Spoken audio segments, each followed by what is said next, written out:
കഴിഞ്ഞ ക്ലാസ്സിൽ നമ്മൾ ഇൻ്റഗ്രേറ്റഡ് റേറ്റ് എക്സ്പ്രഷൻ എങ്ങനെയാണ് ഡിറൈവ് ചെയ്യാമെന്നാണ് പഠിച്ചത്. ഇനി നമുക്ക് എന്താണ് half life of a reaction എന്ന് നോക്കാം. Half life of a reaction എന്ന് പറഞ്ഞിട്ടുണ്ടെങ്കിൽ നമ്മൾ ഇനീഷ്യലി എടുത്ത റിയാക്റ്റൻസ് പകുതി ആവാൻ എടുക്കുന്ന സമയത്തെയാണ് half life of a reaction എന്ന് പറയുന്നത്. അതിനെ നമ്മൾ ടി ഹാഫ് എന്നാണ് റെപ്രസെൻറ്റ് ചെയ്യുക. അപ്പോൾ നമുക്ക് ഹാഫ് ലൈഫ് ഓഫ് എ റിയാക്ഷൻ്റെ ഡെഫിനേഷൻ നോക്കാം.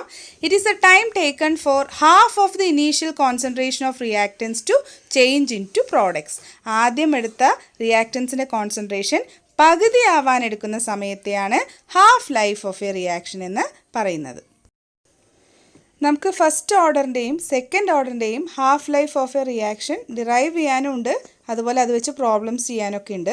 നമുക്ക് ആദ്യം എങ്ങനെയാണ് ഒരു സീറോ ഓർഡർ റിയാക്ഷൻ്റെ half life of reaction derive ചെയ്യാൻ നോക്കാം. ഓക്കെ, സീറോ ഓർഡർ റിയാക്ഷൻ്റെ ഹാഫ് ലൈഫ് പീരീഡ് ഡിറൈവ് ചെയ്യാൻ വേണ്ടിയിട്ട് നമുക്ക് ആദ്യം സീറോ ഓർഡറിൻ്റെ ഇൻ്റഗ്രേറ്റഡ് റേറ്റ് എക്സ്പ്രഷൻ പഠിച്ചില്ല, അത് എഴുതാം. അതെന്തായിരുന്നു? K is equal to R0 minus R by t അല്ലേ? ഇതായിരുന്നു integrated rate expression for zero order reaction. ഇനി at T equal to T half, t equal to T half എന്ന് പറയുമ്പോൾ ഹാഫ് ലൈഫ് പീരീഡ് ആകുമ്പോൾ ആറിൻ്റെ വാല്യൂ എന്താ വരിക? R is equal to R0 by 2 അല്ലേ?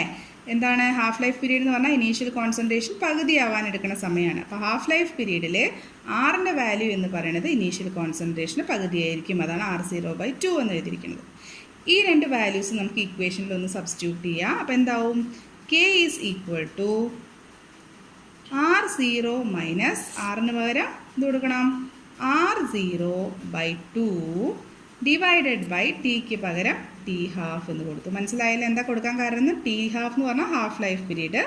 ആ ഹാഫ് ലൈഫ് പീരീഡിൽ ആറിൻ്റെ വാല്യൂ എത്രയായിരിക്കും? ഇനീഷ്യൽ കോൺസെൻട്രേഷന് പകുതിയായിരിക്കും. അതുകൊണ്ടാണ് ആറിന് പകരം R0 ബൈ 2 എന്ന് കൊടുത്തത്. ഇനി നമുക്കിതൊന്ന് റീഅറേഞ്ച് ചെയ്ത് എഴുതാം. അതായത് T half is equal to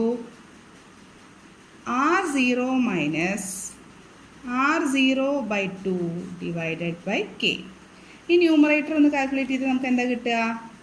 R0 minus R0 by 2 എന്ന് പറഞ്ഞാൽ ഇത് 2R0 മൈനസ് R0 ബൈ 2. അപ്പം നമുക്ക് എന്ത് കിട്ടും? R0യിൽ നിന്ന് R0 ബൈ 2 മൈനസ് ചെയ്ത് അപ്പോൾ എന്ത് കിട്ടും? R0 by 2 divided by k, that is also equal to R0 by 2k. അല്ലെങ്കിൽ നമുക്ക് ഇങ്ങനെ എഴുതാം: half life period of a zero order reaction is given by t half is equal to R0 by 2k. ഇതാണ് ഒരു zero order റിയാക്ഷൻ്റെ half life period കണ്ടുപിടിക്കാനുള്ള equation എന്ന് പറയുന്നത്. ഇത് വളരെ ഇമ്പോർട്ടൻ്റ് ആണ്. ടി ഹാഫ് എന്ന് പറഞ്ഞാൽ ഹാഫ് ലൈഫ് പീരീഡ്, R0 എന്ന് പറഞ്ഞിട്ടുണ്ടെങ്കിലോ initial concentration of reactants, k എന്ന് പറഞ്ഞിട്ടുണ്ടെങ്കിൽ എന്താണ്? Rate constant. അപ്പോൾ ഈ ഒരു ഇക്വേഷനിൽ നിന്ന് നമുക്ക് മനസ്സിലാക്കാൻ പറ്റുന്ന ചില കാര്യങ്ങളുണ്ട്. എന്തൊക്കെയാണ് അത്? അതിൽ ഏറ്റവും പ്രധാനപ്പെട്ടത് half life period of a zero order reaction is directly proportional to initial concentration of reactants. അതെന്ന് പറഞ്ഞിട്ടുണ്ടെങ്കിൽ റിയാക്റ്റൻസിന് ഇനീഷ്യൽ കോൺസെൻട്രേഷൻ കൂടുന്നതിനനുസരിച്ച് ഒരു സീറോ ഓർഡർ റിയാക്ഷൻ്റെ ഹാഫ് ലൈഫ് പീരീഡും കൂടും. നമ്മൾ ഹാഫ് ലൈഫ് പീരീഡിൻ്റെ ഇക്വേഷൻ പഠിച്ചത് ഓർക്കുന്നുണ്ടോ? സീറോ ഓർഡർ റിയാക്ഷൻ എന്താ പഠിച്ചത്? T half is equal to R0 by 2k എന്നായിരുന്നു ഇക്വേഷൻ അല്ലേ? അതിൻ്റെ അർത്ഥം എന്താണ്? അതിൽ 2ഉം കെയും ഒക്കെ കോൺസ്റ്റൻ്റ് ആണ്, ഡിനോമിനേറ്റർ ഫുൾ കോൺസ്റ്റൻ്റ് ആണ്. അപ്പോൾ നമുക്ക് മനസ്സിലാക്കാം ടി ഹാഫ് എന്ന് പറയുന്നത് it is directly proportional to R0. R0 എന്ന് പറഞ്ഞാൽ ഇനീഷ്യൽ കോൺസെൻട്രേഷൻ ആണ്. അപ്പോൾ ഒരു സീറോ ഓർഡർ റിയാക്ഷൻ്റെ ഹാഫ് ലൈഫ് പീരീഡ് എന്തിനെ മാത്രം ആശ്രയിക്കുന്നത്? റിയാക്റ്റൻസിൻ്റെ ഇനീഷ്യൽ കോൺസെൻട്രേഷനെ മാത്രമാണ് ആശ്രയിക്കുന്നത്. അത് കൂടുന്നതിനനുസരിച്ച് ടി ഹാഫും കൂടും. അപ്പോൾ ഇതിൻ്റെ പ്രൂഫൊക്കെ ചോദിക്കാറുണ്ട്. അതായത് ഹാഫ് ലൈഫ് പീരീഡ് ഒരു zero order reaction it is directly proportion to initial concentration of reactants prove എന്ന് പറഞ്ഞിട്ടുണ്ടെങ്കിൽ നമ്മൾ ഈ ഹാഫ് ലൈഫ് പീരീഡ് ഡിറൈവ് ചെയ്യുന്ന ഇക്വേഷൻ എഴുതിയാൽ മതി. ആ ഡെറിവേഷനാണ് കാണിക്കേണ്ടത്. ഇനി നമുക്ക് ഫസ്റ്റ് ഓർഡർ റിയാക്ഷൻ്റെ ഹാഫ് ലൈഫ് പീരീഡ് എങ്ങനെ ഡിറൈവ് ചെയ്യാൻ നോക്കാം. ഫസ്റ്റ് ഓർഡർ റിയാക്ഷൻ്റെ ഹാഫ് ലൈഫ് പീരീഡ് എഴുതാൻ വേണ്ടിയിട്ട് നമുക്ക് അതേമാതിരി ആദ്യം ഫസ്റ്റ് ഓർഡറിൻ്റെ ഇൻ്റഗ്രേറ്റഡ് റേറ്റ് എക്സ്പ്രഷൻ എഴുതാം. K is equal to 2.303 by T log R0 by R. ഇതാണ് integrated rate expression for first order reaction. ഇനി നമുക്കിതൊന്ന് റീഅറേഞ്ച് ചെയ്ത് എഴുതാം. ടി സൈഡിലേക്ക് വരുമ്പോൾ എന്ത് കിട്ടും? T is equal to 2.303 by K log R0 by R അല്ലേ? ഇനി നമ്മൾ സീറോ ഓർഡറിൽ ചെയ്ത പോലെ തന്നെ at T equal to T half R എന്തായിരിക്കും R0/2 ആവും അല്ലേ. ടി ഹാഫ് ആകുമ്പോൾ ആറിൻ്റെ വാല്യൂ R0/2 ആണ്. അത് ഇക്വേഷനിൽ സബ്സ്റ്റിറ്റ്യൂട്ട് ചെയ്യാണ്. T half is equal to 2.303/k log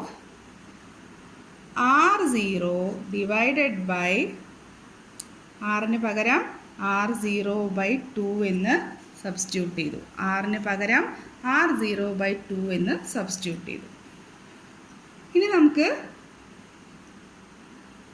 ഇവിടെ എന്തെന്നൂട് മാറ്റം വരുത്തി എഴുതാം. 2.303/k ലോഗ് ഇതെങ്ങനെ എഴുതാം? R0 ഡിവൈഡഡ് ബൈ R0/2 എന്ന് പറഞ്ഞാൽ നമുക്ക് എങ്ങനെ എഴുതാം? ഫ്രാക്ഷനെ നമ്മൾ ഡിവൈഡ് ചെയ്യുമ്പോൾ നമ്മൾ എന്താ ചെയ്യേണ്ടത്? റെസിപ്രോക്കൽ എടുത്തിട്ട് മൾട്ടിപ്ലൈ ചെയ്യാം. അപ്പോൾ നമുക്ക് ഇങ്ങനെ എഴുതാം ലോഗ് 2R0/R0. ശരിയാണോ? R0/R0/2 എന്നുള്ളതിന് നമ്മൾ എങ്ങനെ എഴുതി? 2R0/R0 എന്ന് എഴുതി. അപ്പോൾ R0യും R0യും ക്യാൻസലായി. ബാക്കി അവിടെ എന്താ ഉള്ളത്? 2.303/k log 2 എന്നുണ്ട്. T half is equal to 2.303/k log 2. Log 2വിൻ്റെ വാല്യൂ എന്ന് പറയുന്നത് 0.301 ആണ്. അപ്പോൾ അത് നമ്മളിവിടെ സബ്സ്റ്റിറ്റ്യൂട്ട് ചെയ്യുമ്പോൾ നമുക്ക് 2.303/k ഇൻറ്റു 0.301. ഇതൊന്ന് കാൽക്കുലേറ്ററിൽ നിങ്ങളൊന്ന് അടിച്ചു കൊടുത്താൽ നിങ്ങൾക്ക് കാണാൻ സാധിക്കും. ഇത് മൾട്ടിപ്ലൈ ചെയ്താൽ നമുക്ക് കിട്ടുന്നത് 0.693 എന്നാണ്. 0.693/k എന്ന് കിട്ടും. ഇതാണ് ഫസ്റ്റ് ഓർഡർ റിയാക്ഷൻ്റെ ഹാഫ് ലൈഫ് പീരീഡ് കണ്ടുപിടിക്കാനുള്ള ഇക്വേഷൻ. അപ്പോൾ നമ്മൾ നേരത്തെ സീറോ ഓർഡറിൻ്റെ കേസിൽ പറഞ്ഞു ടി ഹാഫ് എന്താണ്? ഇനീഷ്യൽ കോൺസെൻട്രേഷൻ ഡയറക്ട്ലി പ്രൊപ്പോർഷനിലാണെന്ന് പറഞ്ഞു. പക്ഷേ in this case the t half of a first order reaction is independent എന്ന് പറഞ്ഞാൽ എന്താണ്? ആശ്രയിക്കുന്നേ ഇല്ല അല്ലേ. Independent of initial concentration of reactance. അതായത് ഒരു ഫസ്റ്റ് ഓർഡർ റിയാക്ഷൻ്റെ പിന്നെ ടി ഹാഫ് ലൈഫ് പീരീഡ് എന്ന് പറയുന്നത് ഇനീഷ്യൽ കോൺസെൻട്രേഷനെ ആശ്രയിക്കുന്നേ ഇല്ല. കാരണം എന്താണ്? പറയാൻ കാരണം എന്താണ്? ഈ ടേമിൽ R0 എന്ന് പറയുന്ന ഒരു ടേം വരുന്നേ ഇല്ല ഇക്വേഷനിൽ അല്ലേ. അതായത് ടി ഹാഫ് എന്ന് പറയുന്നത് ഒരു കോൺസ്റ്റൻ്റ് ആണ്. 0.693/k എന്നാണ് വരുന്നത്. ഒരു കോൺസ്റ്റൻ്റ് ആണ്. ഒരു ഫസ്റ്റ് ഓർഡർ റിയാക്ഷൻ്റെ ഹാഫ് ലൈഫ് ഇൻഡിപെൻഡൻ്റ് ആണ്. അപ്പോൾ അത് പ്രൂവ് ചെയ്യാൻ പറഞ്ഞാൽ prove that half life period of a first order reaction is independent of initial concentration of reactants എന്ന് പറഞ്ഞാൽ ഇതാണ് നമ്മൾ എഴുതേണ്ടത്. ഈ ഒരു ഡെറിവേഷൻ എഴുതിയാൽ മതി. ഇനി നമുക്ക് സീറോ ഓർഡർ റിയാക്ഷൻ്റെയും ഫസ്റ്റ് ഓർഡർ റിയാക്ഷൻ്റെയും ഹാഫ് ലൈഫും ഇനീഷ്യൽ കോൺസെൻട്രേഷനും തമ്മിൽ റിലേറ്റ് ചെയ്യുന്ന ഗ്രാഫ് ഒന്ന് നോക്കാം. ഈ സീറോ ഓർഡർ റിയാക്ഷൻ്റെ ഗ്രാഫ് ഒന്ന് നോക്കൂ. അവിടെ നോക്കി ഇനീഷ്യൽ കോൺസെൻട്രേഷൻ കൂടുന്നതിനനുസരിച്ച് നമുക്ക് കാണാൻ സാധിക്കും ഹാഫ് ലൈഫ് പീരീഡും കൂടി വരികയാണ് അല്ലേ. എന്നാൽ ഫസ്റ്റ് ഓർഡർ റിയാക്ഷൻ്റെ ഗ്രാഫ് എങ്ങനെയാണ് വരുന്നത്? ഇനീഷ്യൽ കോൺസെൻട്രേഷൻ എത്ര കൂടിയിട്ടും കാര്യമില്ല, half life period remains constant. അപ്പോൾ ഈ രണ്ട് ഗ്രാഫും നന്നായിട്ട് പഠിച്ചിരിക്കണം കേട്ടോ. ഇനി നമുക്ക് ഇതുമായിട്ട് റിലേറ്റ് ചെയ്ത കുറച്ച് പ്രോബ്ലംസ് ഒന്ന് വർക്കൗട്ട് ചെയ്ത് നോക്കാം.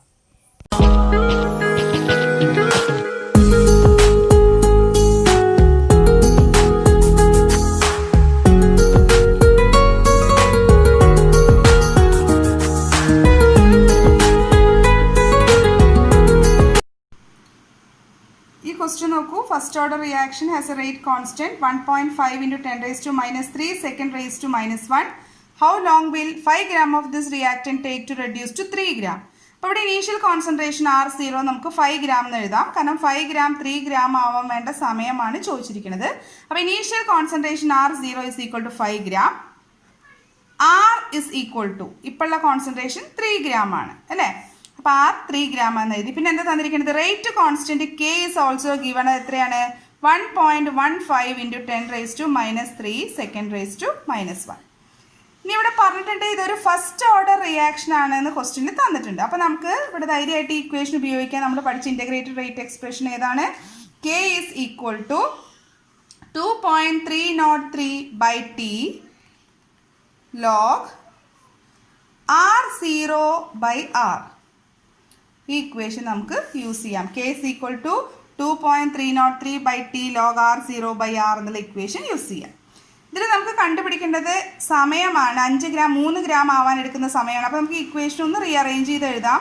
That is T is equal to 2.303 by K log R0 by R. ഇങ്ങനെ എഴുതാം അല്ലേ?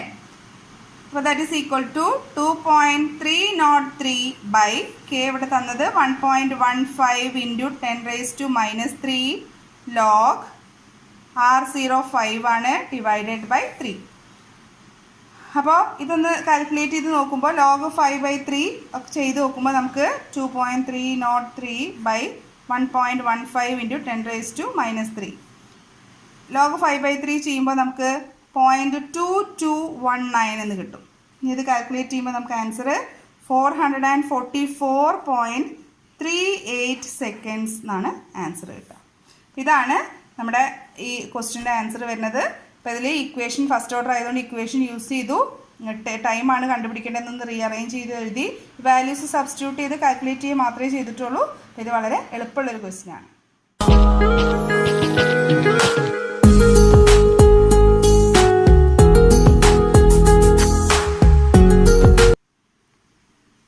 അപ്പോൾ ഈ ക്വസ്റ്റ്യൻ നോക്കൂ മക്കളെ, ഇവിടെ നമുക്ക് half life period of a reaction of first order is 100 seconds. Calculate it's rate constant അല്ലേ? അപ്പോൾ ഈ ക്വസ്റ്റ്യനിൽ നമുക്ക് ടി ഹാഫ് തന്നിട്ടുണ്ട്, 100 seconds ആണ്, റേറ്റ് കോൺസ്റ്റന്റ് ആണ് കണ്ടുപിടിക്കേണ്ടത്.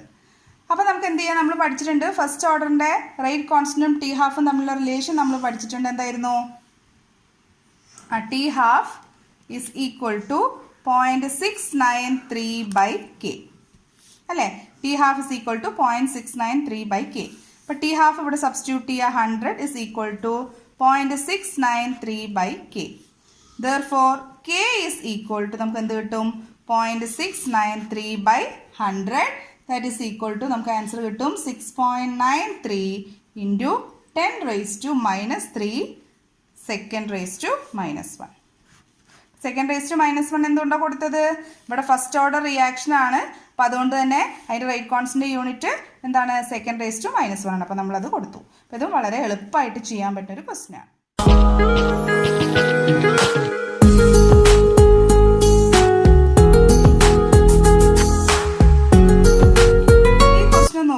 A first order reaction is 20% complete in 10 minutes.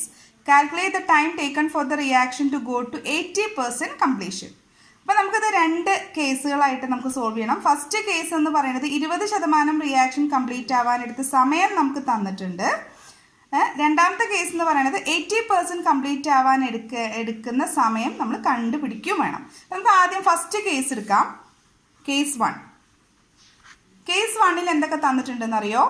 R0 തന്നിട്ടുണ്ട്. അവിടെ R0 തന്നിട്ടുണ്ട്. എങ്ങനെ മനസ്സിലാക്കാറ്? 20% കംപ്ലീറ്റ് എന്ന് പറഞ്ഞിട്ടുണ്ട്. 20 എപ്പോഴും ഇങ്ങനെ പെർസെൻറ്റേജിലായിട്ട് തരികയാണെങ്കിൽ നമ്മൾ ഇനീഷ്യൽ കോൺസെൻട്രേഷൻ പെർസെൻറ്റേജിലാണ് തരുന്നത് വെച്ചാൽ നമ്മൾ 100 ആക്കി എടുക്കുക. അപ്പോൾ ഇപ്പോൾ ഉള്ള കോൺസെൻട്രേഷൻ R, ഇപ്പോൾ ടൈം ടിയിലുള്ള കോൺസെൻട്രേഷൻ R എത്രയാവും എന്നറിയോ? 20% കംപ്ലീറ്റ് ആയി എന്നാണ് പറയണത്. അപ്പോൾ ബാക്കി എത്ര ഉണ്ടാവും? 100 - 20, അതായത് 80 ആണ് ഇപ്പോൾ R എന്ന് പറയുന്നത്. മനസ്സിലായല്ലോ? അപ്പോൾ പെർസെൻറ്റേജ് ആയിട്ട് തരുമ്പോൾ initial concentration R0 is taken as 100 and R is equal to 100 - 20 because the reaction is 20% complete. അപ്പോൾ റിയാക്ഷൻ 20% കംപ്ലീറ്റ് ആയതുകൊണ്ട് ഇപ്പോൾ ഉള്ളത് കണ്ടുപിടിക്കാൻ 100 - 20 എന്ന് എഴുതി. ഇനി ഇതിൽ ടൈമും തന്നിട്ടുണ്ട്, നമുക്ക് 10 minutes സമയവും തന്നിട്ടുണ്ട്. അപ്പോൾ നമുക്ക് കെ കണ്ടുപിടിക്കാം അല്ലേ?